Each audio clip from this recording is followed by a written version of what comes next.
All right, everybody. Work week weather forecast is coming at you, and I am Jason Salas wearing Carolina blue. And the two gentlemen here probably don't appreciate that because they both went to NC State, Brandon and Landon. And if they don't hang up on me in the next 5 minutes, I want to say we appreciate the both of you guys for being here. But Thank you not very much, planned, by the Jason. way. I've got a Duke hat in my office, and even though I went to NC State, this is the hat that I wore while doing some of the cleanup around the office yard, and actually got a picture with the NC State alumni magazine wearing that hat. But luckily, the D was kind of hard to see, and so hopefully, I will not catch any flack for that. So don't anybody say anything about that. There you go. And now it's on Zoom, so it's out there.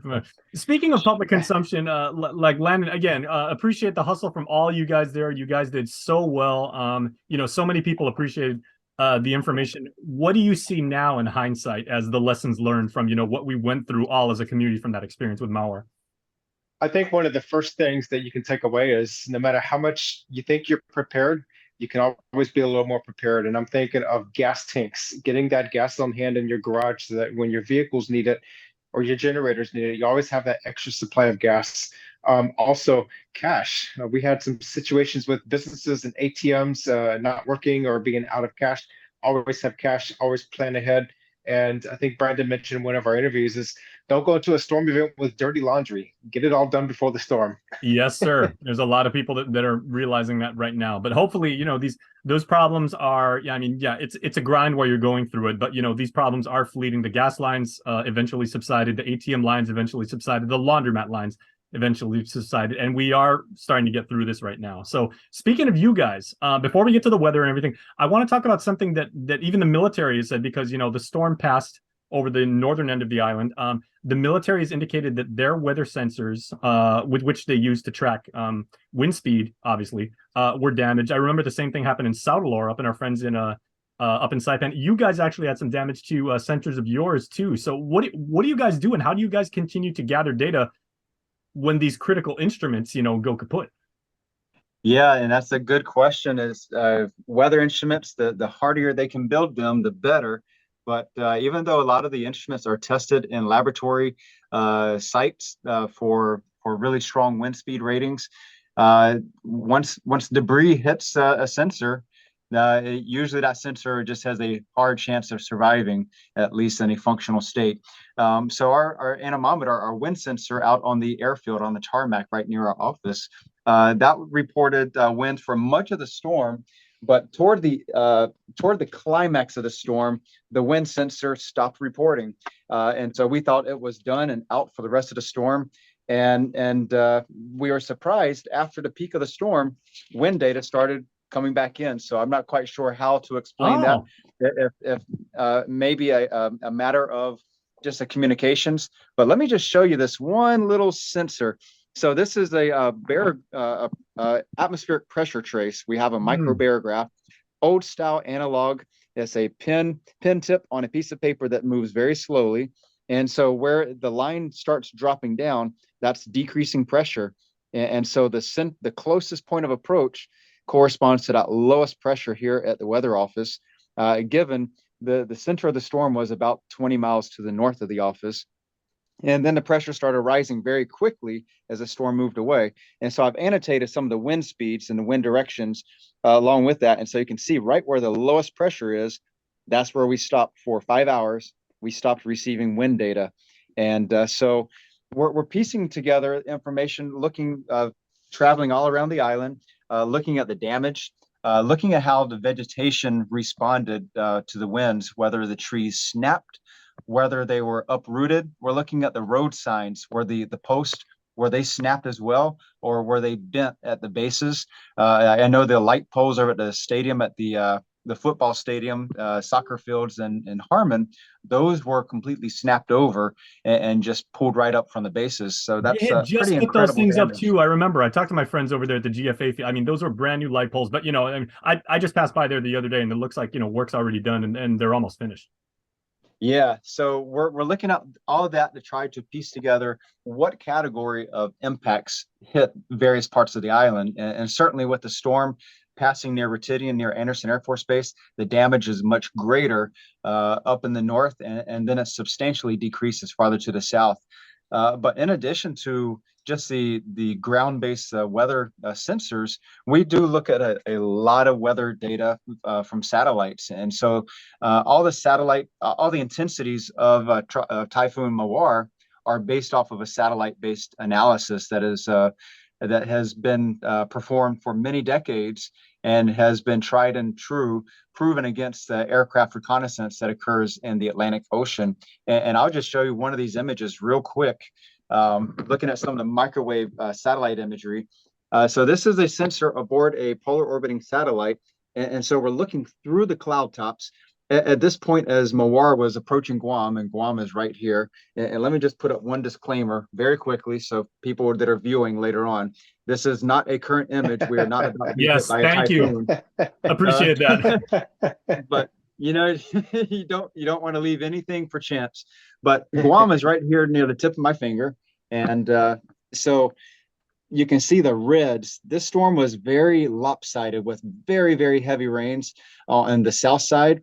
And so where there's heavier rains, and especially the darker colors, that is indicating the very, very strong winds that were felt across all of Guam. And then, of course, Roatan and Saipan, farther to the north, away from the center of the storm, did not see quite the vigor of typhoon impacts. And so as we move forward, this satellite image very well captures northern Guam. It's kind of hard to see with I'm zooming in as close as I can, but the storm center passed very actually over the northern tip of Guam, and asking people out there in Anderson near Retidian area, getting some interviews of those who were on base. There was confirming evidence that people did go through the calm eye of Mawar for a good 15-20 minutes. And so it is this type of data that we piece together, try to really assess the intensity of the storm, and then we cross-reference that to the damage around the island, both infrastructure and vegetation. Now that is interesting. And let me ask your younger twin brother Landon. So like obviously you've got millions of dollars worth of super high-tech, state-of-the-art, cutting edge equipment. When these systems go out, and obviously you've got redundant systems and then you've got backup systems. Yes, once again, thank you, Brandon. These are not current projections, everybody. We're doing the Monday morning quarterback thing. When those systems go out and you possibly have to use low tech, how do you actually do that? And how laborious a process is that? It's all about the analysis and experience. And go ahead, Brandon, take it over. Well, I was going to say it's fairly slow going, and so we're piecing together as much data as we can. So we've got a lot of the printouts of everything that we issued during the storm, the Joint Typhoon Warning Center. I've got so much more data saved on our computers, and a ton of satellite imagery.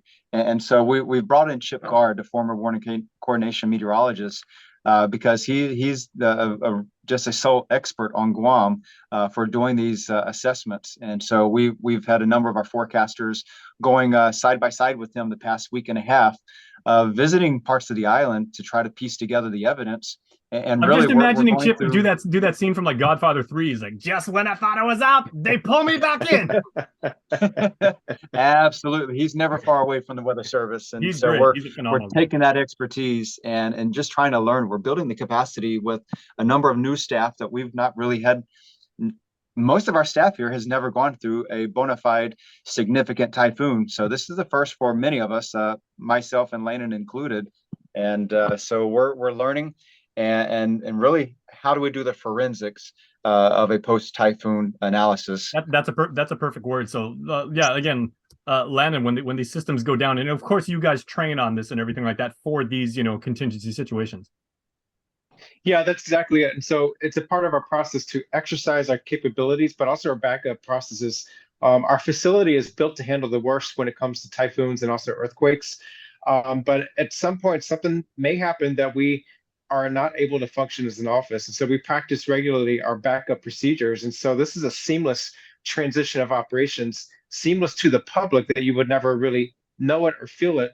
But we back up our operations to the Hawaii Forecast Office in Honolulu. And so we were doing that prior to the storm's approach. We were doing a partial service backup so that we could triage some of our operational shift functions to Hawaii so that we could be all hands on this typhoon and communications process.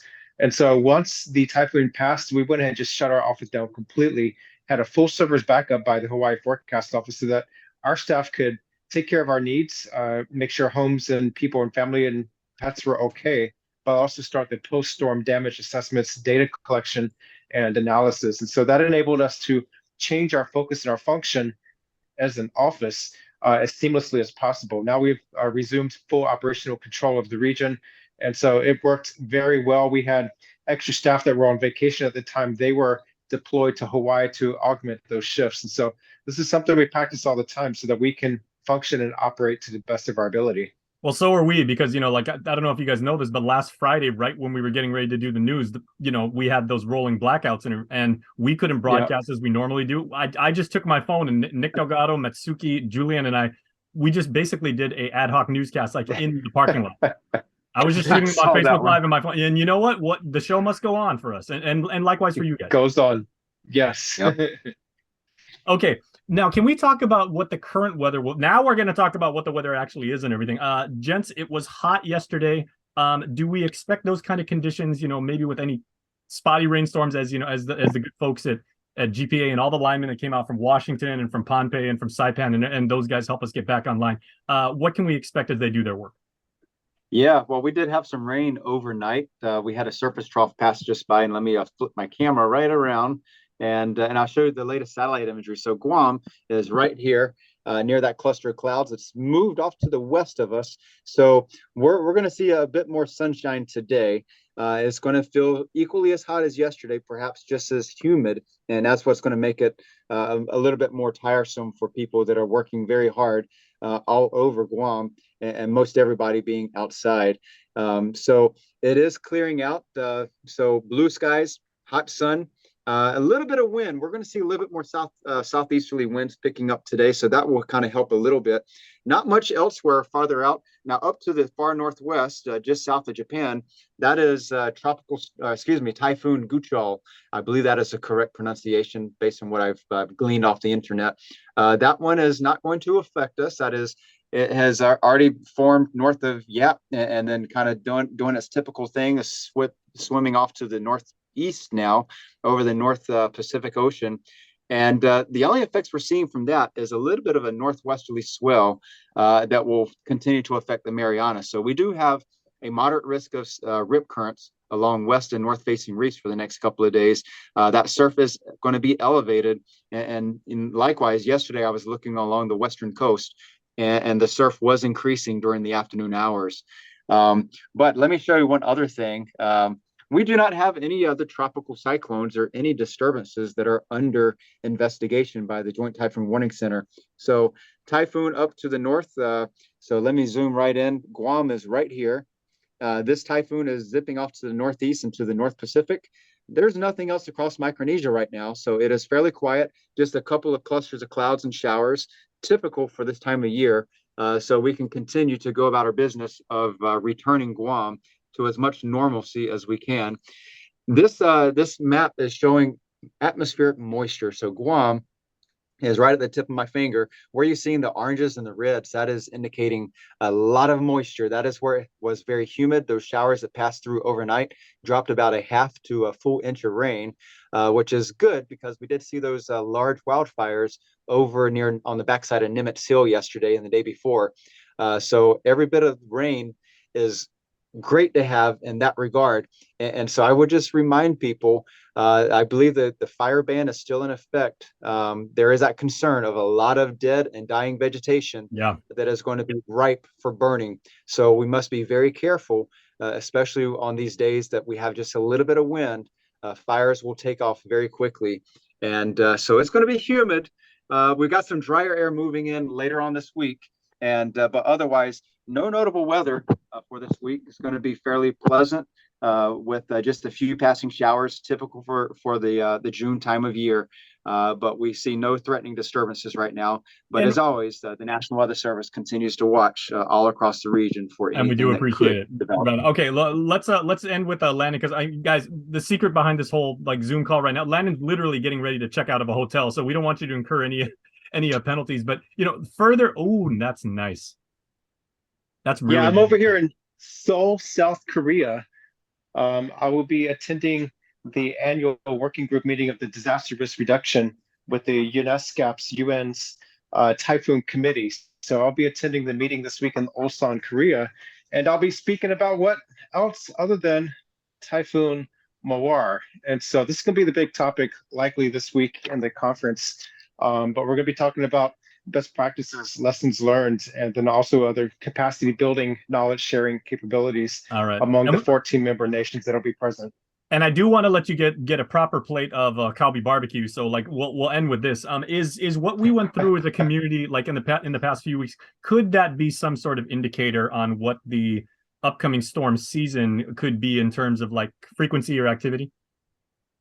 Yeah, we are working on the collaborative typhoon seasonal outlook for 2023 for the Western Pacific region. That was supposed to be due for public release on June 1st in a regional climate conference out of my office, but Typhoon Mawar postponed that. And so I put a new date out for June 29th. So we'll be hosting a regional climate conference webinar with all of weather and climate and emergency management interests in our region.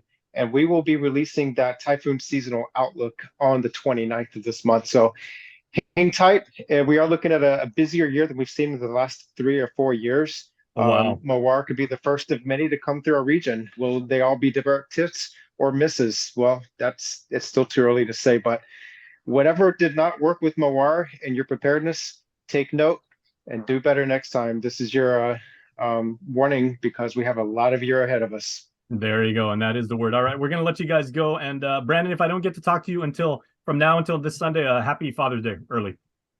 Absolutely. Thank you so much. All right. All right, guys. Take care, man. We appreciate it as always. You guys hustle like no other.